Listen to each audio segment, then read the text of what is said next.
Hello and welcome to the Data Engineering Podcast, the show about modern data management. When you're ready to build your next pipeline and want to test out the projects you hear about on the show, you'll need somewhere to deploy it, so check out our friends over at Linode. With their managed Kubernetes platform, it's now even easier to deploy and scale your workflows, or try out the latest Helm charts from tools like Pulsar, Pachyderm, and Dagster. With simple pricing, fast networking, object storage, and worldwide data centers, you've got everything you need to run a bulletproof data platform. Go to dataengineeringpodcast.com/Linode today, that's Linode, and get a $100 credit to try out a Kubernetes cluster of your own. And don't forget to thank them for their continued support of this show. This episode is brought to you by Acryl Data, the company behind DataHub, the leading developer-friendly data catalog for the modern data stack. Open source DataHub is running in production at several companies like Peloton, Optum, Udemy, Zynga, and others. Acryl Data provides DataHub as an easy-to-consume SaaS product, which has been adopted by several companies. Sign up for the SaaS today at dataengineeringpodcast.com/Acryl. That's ACRYL. Your host is Tobias Macy, and today I'm interviewing Jon Herke about TigerGraph, a distributed native graph database, and how you can use it for your applications. So, Jon, can you start by introducing yourself? Yeah, my name is Jon Herke. I'm a developer evangelist at TigerGraph. I've been here for about 2 years. Do you want my full background? I was a computer networking engineer in the military for 8 years. Worked at a big giant company called Optum United Health Group. I was a networking engineer there until I got really bored. Copy and paste. It was a lot of configuration changes. I explored something new, which was being an entrepreneur in residence at this healthcare company. Was building startups. And in about August 2016, we started seeing emerging technologies really disrupting other industries, and we didn't want to really get left behind. So we created a new division. We broke off of the startup incubator and created a new division solely focused on emerging technologies. So if you think about when the internet came out, people are like, what's this thing called the internet? Do we need this thing called a web page? I don't think we need a web page. A web page is a fad. These are the same questions that are getting asked about today's technology, which is, what is blockchain? Do we need blockchain? Is blockchain a fad? What is graph? What is AI, computer vision, natural language processing, machine learning, quantum computing, Internet of Things? So we'd work hand in hand with the business units to apply these emerging technologies in the healthcare space. Then I got recruited to doing a lot of things in the community around graph. Since my background was networking engineering, I went really heavy into graph around 2018 and started to build the world's largest healthcare graph at that time and started to do different events in the community and got a call from Todd. He says, hey, can you do what you're doing, but do it for us? Interface with developers, help developers out, activate developers, engage developers, grow a community around you. And do you remember how you first got started working in the space of data and what it is about that has kept you interested and engaged? Yeah, so I guess I'm the non-traditional route. I went from networking to building companies to ultimately getting into data. And so I think the thing that's interesting about data is it's an area to explore, to understand things that might not be totally obvious when you first explore it. So to me, it's the creativeness of identifying a problem and then trying to find an answer to that problem. There's some really interesting things from my history, and I'm pausing because my mom got diagnosed with cancer. I'm a database guru here at Optum. I have a wealth of information available to me. So this was what can I do as a engineer of data?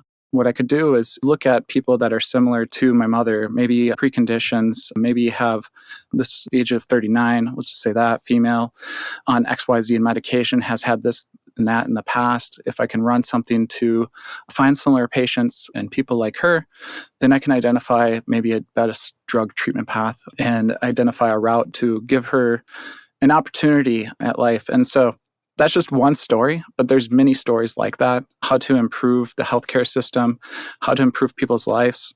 So that's really what data means to me, is making a difference, making an impact, finding things that you wouldn't be able to find at scale. That's sort of been my journey.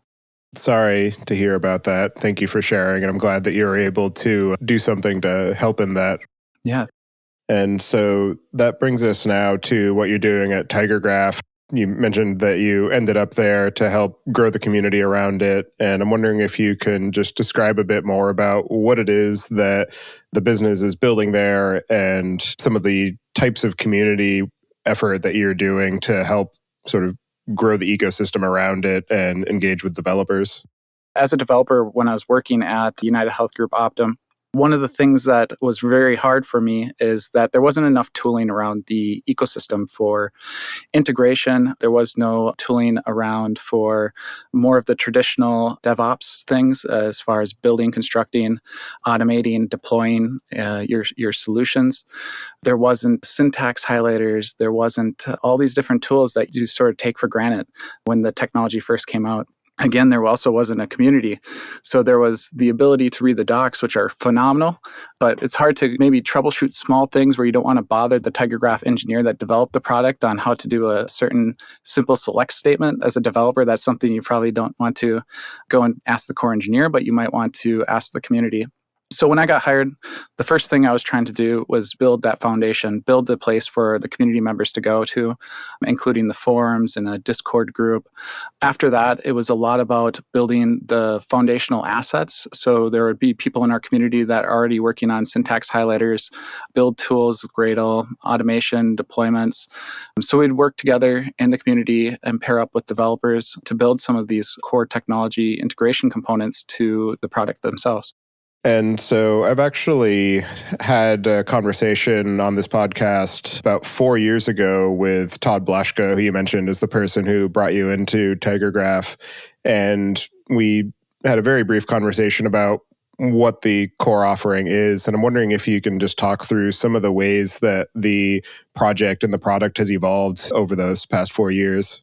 Yeah, I would say probably since 4 years ago, the community, the ecosystem has grown. The product itself has grown in the sense that it's being challenged by all of our customers at TigerGraph in different ways that weren't imagined before. So maybe in some cases, they would have, instead of 100 vertices or vertex in their schema, they would define a couple hundred. Maybe they were, instead of just having one sort of schema, they'd have a multitude of schema changes over time.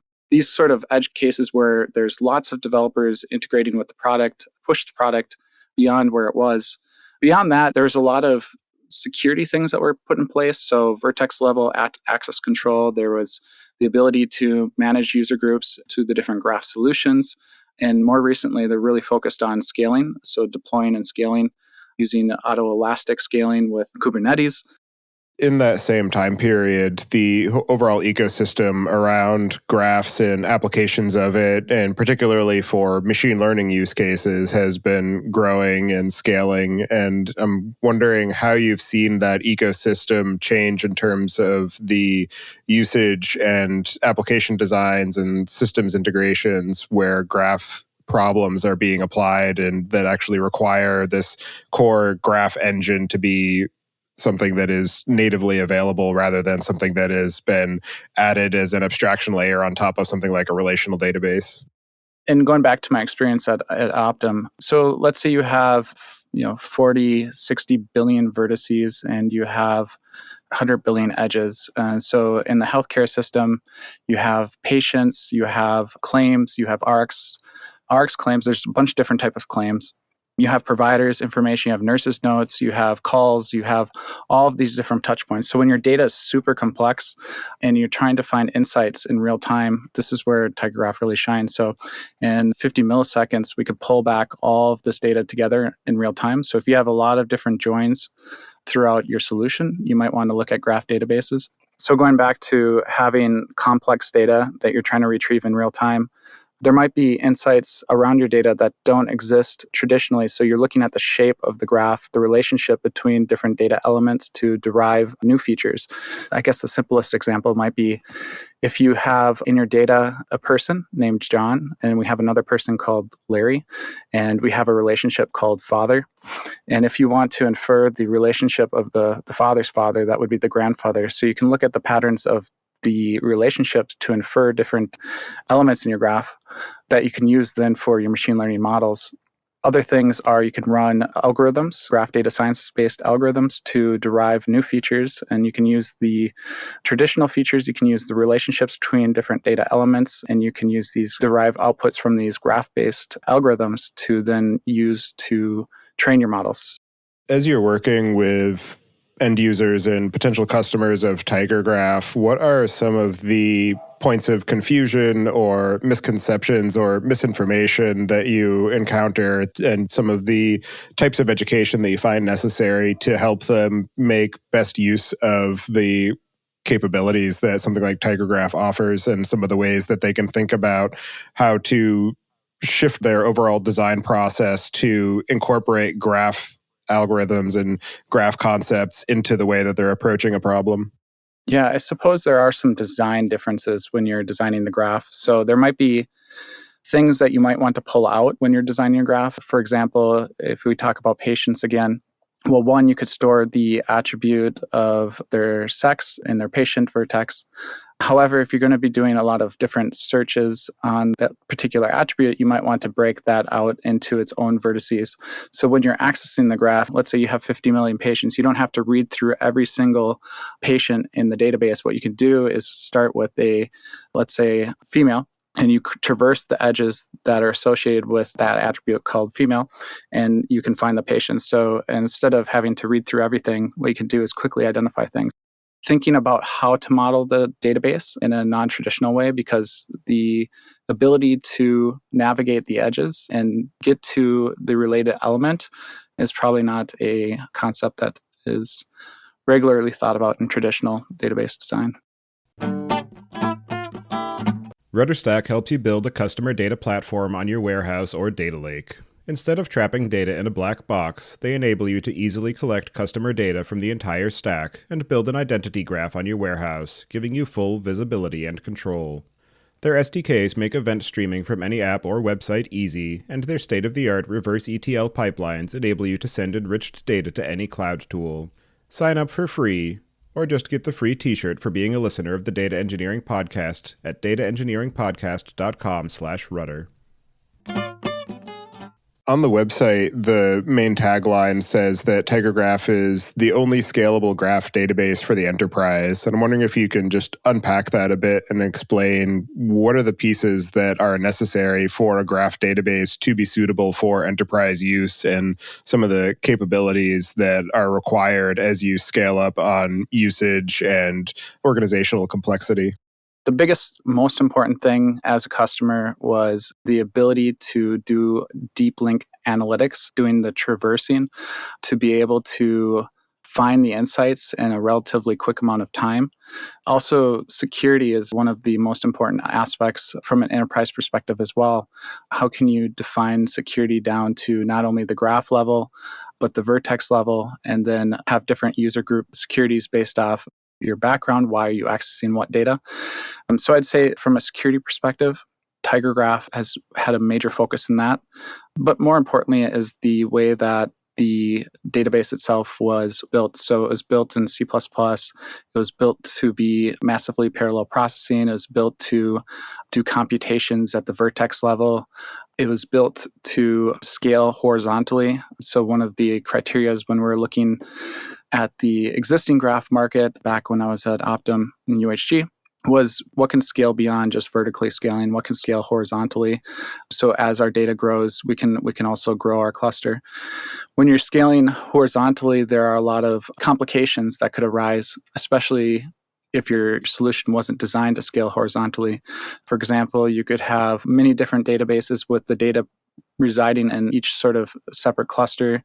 And then as an end user, you need to identify how you can get that data out, and you have to write a query that goes to a specific machine to pull that data out. I think one thing that TigerGraph did well was designing it with the end user in mind to simplify all that. So instead of having to understand exactly where the data is, how to get access to the data, and then writing queries in different ways, you can essentially write a query, and all that's sort of handled by the TigerGraph platform itself.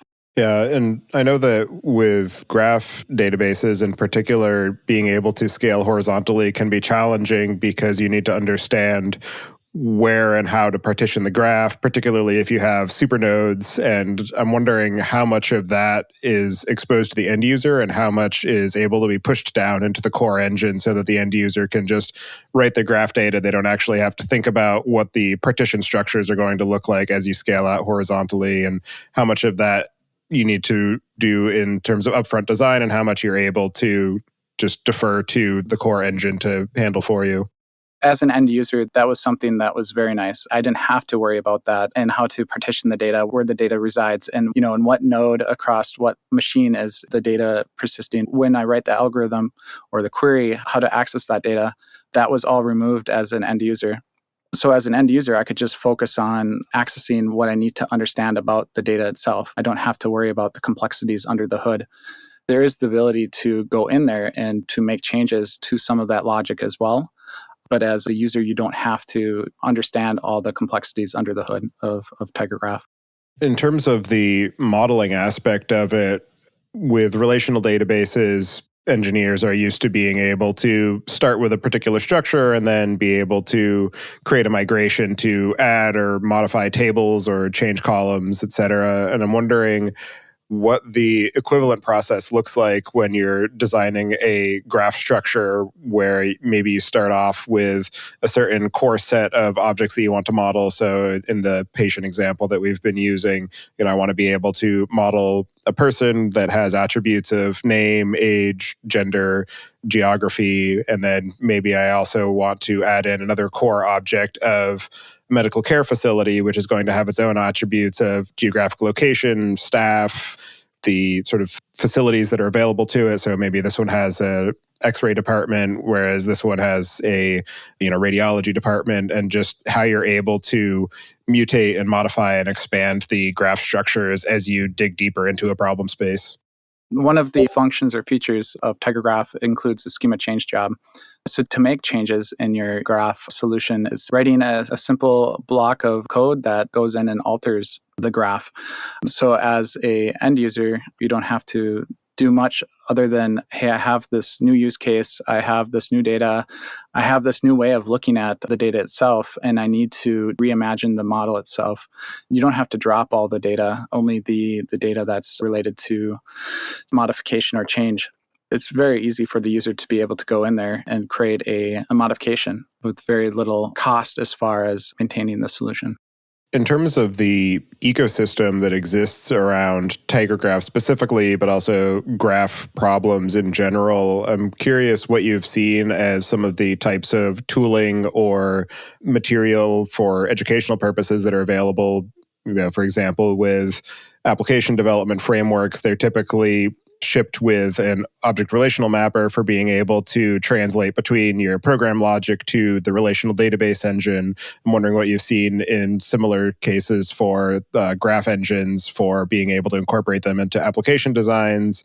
I know that the machine learning community has been investing a lot in being able to build graph algorithms into their different machine learning and deep learning libraries. And I'm curious what you've seen as far as integrated support for being able to work with things like TigerGraph as the storage and computation engine for being able to power those machine learning applications. Yeah, so we have talked about our ORM in our community quite a bit and creating one. We just haven't gotten to the point of building one. I think one of the biggest enablers for people that are building on top of TigerGraph is the ability of every single query or logic that you write inside your graph solution is compiled down into a REST endpoint. So you can instantly call to the logic of what you wrote. So if you have input parameters, you can call to that. In some cases, you might have one query that has a subquery or some function, and they can call the subfunction, and then you can retrieve the information. We have like a GraphQL connector as well. We have different connectors based off the tech stack that you're using.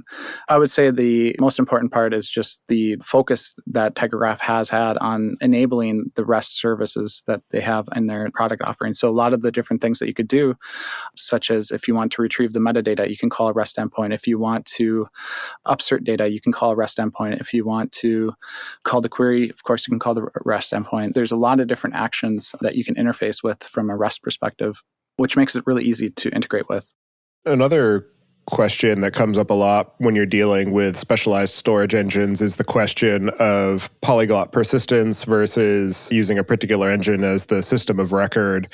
And I'm wondering what you see as the sort of decision path that people go through when they're figuring out, do I want TigerGraph to be my system of record? And that's actually where I'm going to interact primarily with my data versus using TigerGraph as an optimization for specific subset of problems where maybe they're using a Postgres or a MySQL as their system of record for the application. And then they're either replicating some of that data or storing a subset of their data into TigerGraph for being able to optimize for those graph algorithms in the cases where that makes sense.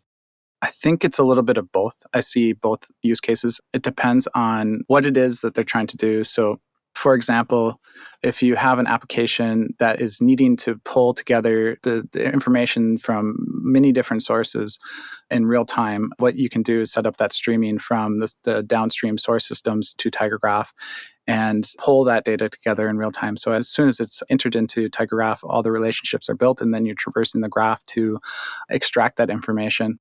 So when end users are deciding that they want to incorporate a graph system as part of their overall architecture and set of capabilities, I'm curious what you have seen as some of the overall system architectures or supporting systems that they will build to be able to work alongside TigerGraph, either for feeding data into it or being able to query from it, and just some of the types of use cases and applications that are built on top of it.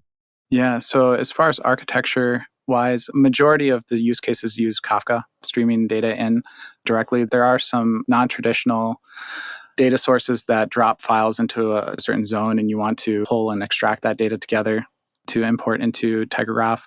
But I would say mainly it's via streaming through Kafka is the primary way. As far as the architecture, in at least some of our use cases, we'd use Jenkins as the orchestration service. We built our own sort of Gradle plugin to build scripts, to sort of execute scripts in certain ways and to create logic within the code itself to reproduce the graph-based solution that we wrote. So as soon as we would create different scripts for the healthcare solution, we would then submit them to GitHub, and then would be trigger off a bunch of different jobs that would go and test and run through our unit tests and then deploy to a test server.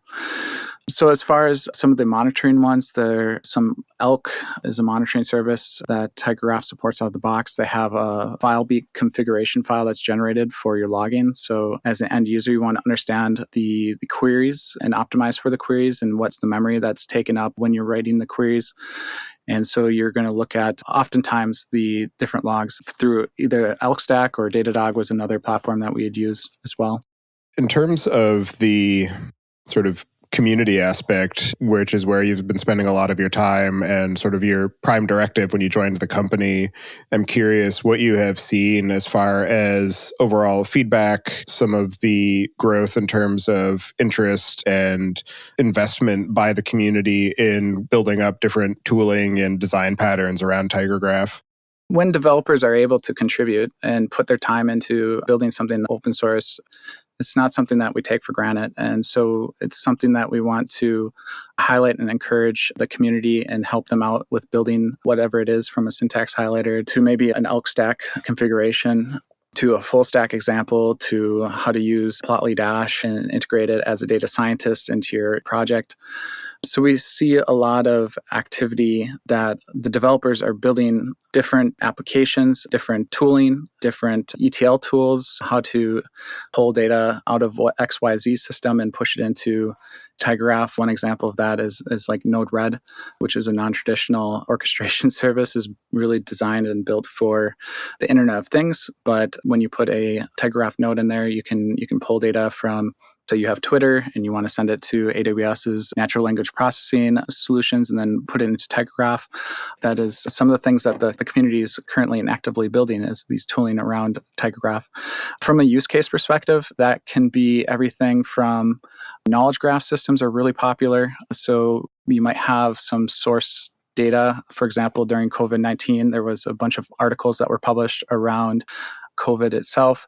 And so one of the challenges is you have a bunch of text. How do you want to process this text? Maybe you run it through the machine learning model to do entity extraction and then model those entities inside of TigerGraph. And then you're traversing the graph to find and derive different papers that are related to certain topics. Another big thing around that is concept maps. So if you have related concepts, even though the entity extracted is a certain word, there might be correlated words with that entity. And so we see a lot of things around knowledge graphs. We see a lot of things around supply chain and use cases around supply chain. So when you want to track, let's say, a part being created, and then you want to get that part all the way to the end product, which is a car. What happens if a boat gets stuck in a canal and disrupts your whole supply chain? What happens if, this huge global crisis that's going on affects your supply chain? So we're seeing a lot of different supply chain use cases. Other use cases include, because you can do deep link traversals, is crypto space. Cryptos are pretty popular right now. And so we see a lot of people in the community building transaction tracing. And so they can look at address to address to address to address and do deep link tracking. There's also things around geospatial and looking at the distances and calculating the distances, which if you think about the maps of intersections on the roads and the intersections, and you think about that intersection as a vertex itself and the road itself as an edge, there's a lot of things with logistics and maps, geolocation mapping. Are you struggling with broken pipelines, stale dashboards, missing data? If this resonates with you, you're not alone. Data engineers struggling with unreliable data need look no further than Monte Carlo, the leading end-to-end data observability platform. Trusted by the teams at Fox, JetBlue, and PagerDuty, Monte Carlo solves the costly problem of broken data pipelines. Monte Carlo monitors and alerts for data issues across your data warehouses, data lakes, dbt models, Airflow jobs, and business intelligence tools, reducing time to detection and resolution from weeks to just minutes. Monte Carlo also gives you a holistic picture of data health with automatic end-to-end lineage from ingestion to the BI layer directly out of the box. Start trusting your data with Monte Carlo today. Go to dataengineeringpodcast.com/Monte Carlo to learn more. Another interesting aspect of any data storage system, but particularly one that is for a sort of specialized data model, is the question of being able to build up sort of data sharing and collaboration communities, which is an area that companies like Snowflake have been investing in. And I'm wondering what kinds of capabilities TigerGraph has for being able to build and share and expose and collaborate on different data structures to be able to grow community in that way, to be able to say, here's the data set that I've built, based on translating OpenStreetMap data into a set of vertices and edges that consists of all of the road networks in the continental United States, for example, and then being able to say, okay, now I'm going to hand this off, and okay, somebody else has actually done that for Canada, so now we've got an interconnect, and now we want to be able to say, what is the optimal path for being able to get from, Dallas to Ottawa, for example? What are the companies doing together to achieve this? Right now, I think the biggest difference between the graph space and the more traditional relational space is you have SQL. So you have a standardized language in which you can communicate with all your database solutions. One thing that's happening right now is the standardization. The same committee that got together to create the SQL standard is now creating a new standard called GQL. Once that comes out, I believe in the next year and a half, 2 years, there will be more of a standardized language, a standardized way to interact with database solutions. I think once we have that standardized approach of interacting with databases, we'll have more sort of shared resources between different companies. Now, there are a couple of different committees out there. There's this LDBC committee council that is looking at sort of standardizing the approach of how to measure the speed and accuracy of, maybe not the accuracy, but the speed of which you can derive information based off certain questions that you want to ask your data. And so there they have right now basically like a social media data set in which all of the graph database companies are going on there and being able to have sort of a standardized way to sort of measure the speed at which you can derive these questions that it's asking of the social media data. Now they're also looking at adding additional data sources as well. One of the ones that we're contributing to as far as a shared data source is the Cynthia MedGraph. So I come from the healthcare space again, and one of the things is you don't want to give everybody healthcare data to explore. So we are using a synthetic healthcare solution and modeled the solution and provide ways to look at that data just as you would if you're a healthcare provider. There are other synthetic-based solutions, but I think That's somewhere that we could play nice together as far as all the different companies is coming up with not only the standardized language of how to interface with the database, but also some Northwinds type of examples of how you can actually look at the data or query the data. In terms of the applications that you've seen users build on top of TigerGraph, what are some of the most interesting or innovative or unexpected ways that you've seen it used? The most interesting to me, maybe not the most interesting to everybody else coming from the healthcare space, was learning about them doing energy grid management systems. So they're recalibrating the energy grid system in real time. So I thought that was really neat where they're able to compute the power consumption of all of the different transformers and from this route to that route. To me, that was a little bit untraditional, but because it's an analytical engine, you're able to compute that when you're doing this traversals. So I think that was the most interesting use case for me that I ran into when I was exploring TigerGraph. In your experience of helping to build and grow the community around TigerGraph and working with the graph engine and in that whole ecosystem, what are some of the most interesting or unexpected or challenging lessons that you've learned in the process? The most challenging is it's a new language, right? When you have to learn a new language, it's a little bit tough. One thing that is really nice about the GSQL language of TigerGraph is it follows a similar syntax to SQL. So if you're an SQL developer and you come into a brand new language, on day one, you can basically read the code itself. But I would say learning a new language is probably one of the toughest parts of any of our graph solutions or graph companies out there right now. I think that's where graph adoption will pick up once there's a standardized language. Yeah, I think one of the most interesting things coming into the graph space is learning how to design and how to traverse and the optimization of doing different actions within your query logic will affect the way that you can not only achieve the results, so just a small modification of your query could impact the performance by 100-fold. So if you, for example, do a for each loop outside and have your select statement inside the for each loop, then that could hinder the performance, but it does what you're trying to do versus taking it as a function itself. So you write a subquery and then you're able to call that subquery as a function. Just being able to think about how to write queries has been very interesting, and something that is also difficult for sometimes people to grasp is the query performance. So usually we do have a lot of great material out there about schema practices, best designs, but that's something that does come up a lot where they're doing something very inefficient as far as traversal, and there might be a lot of memory that might be being consumed on that traversal, which could cause issues as well. On that question of query optimization, is there something analogous to the sort of explain analyze query that will show you what the query plan is going to be based on the specific statement that you entered, and then being able to understand, okay, well, because I did this select statement inside of a for each loop, it's actually going to greatly impact the performance of my query versus if I were to do this as a, function or a subquery?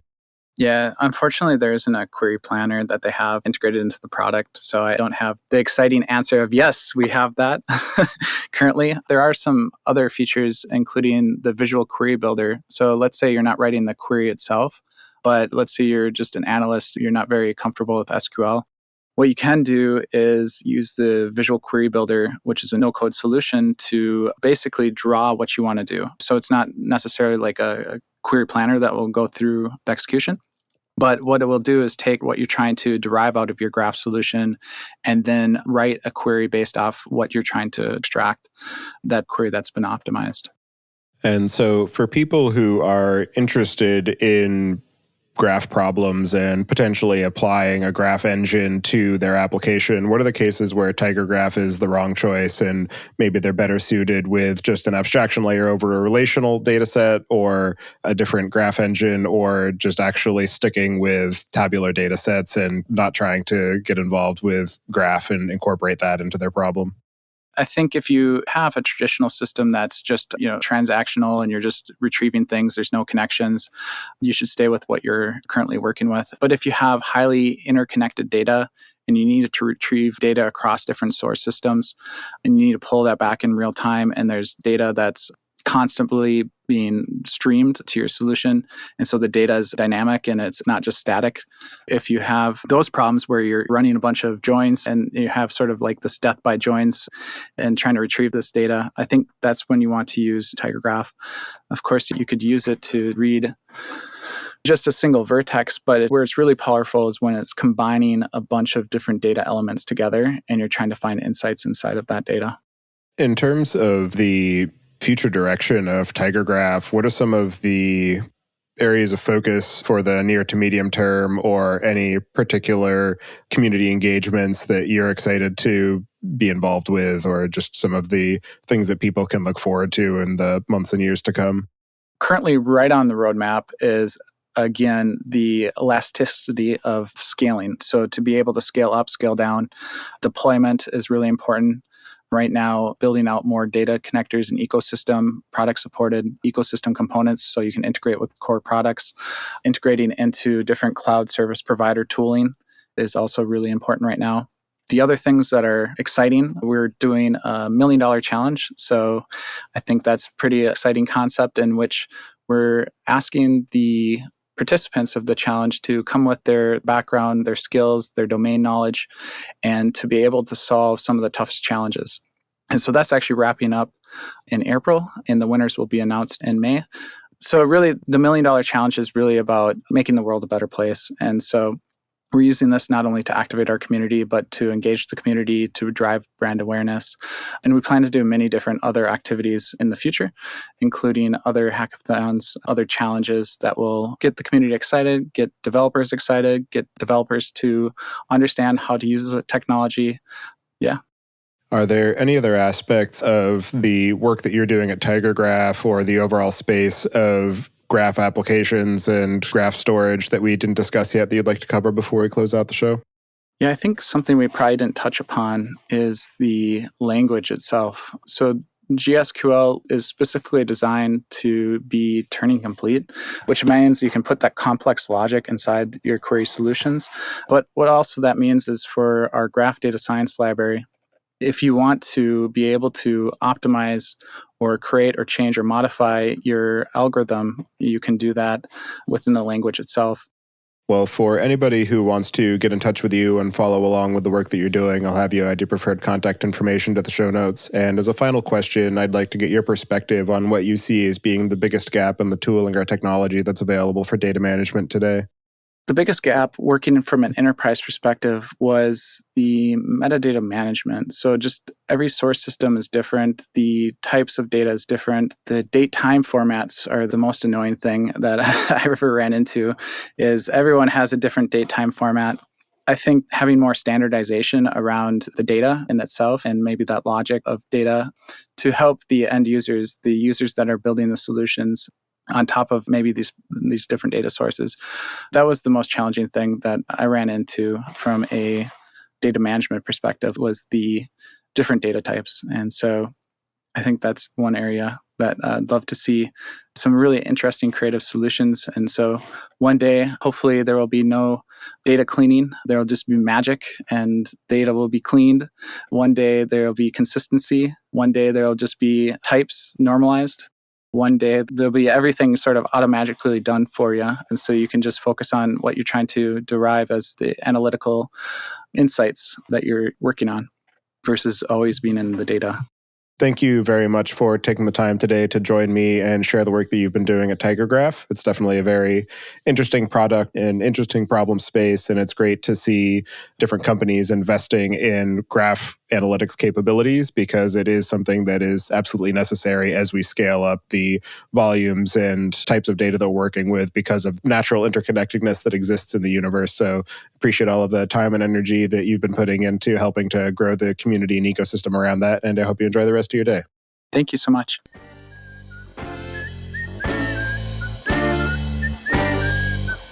Listening. Don't forget to check out our other show, podcast.init, at pythonpodcast.com to learn about the Python language, its community, and the innovative ways it is being used.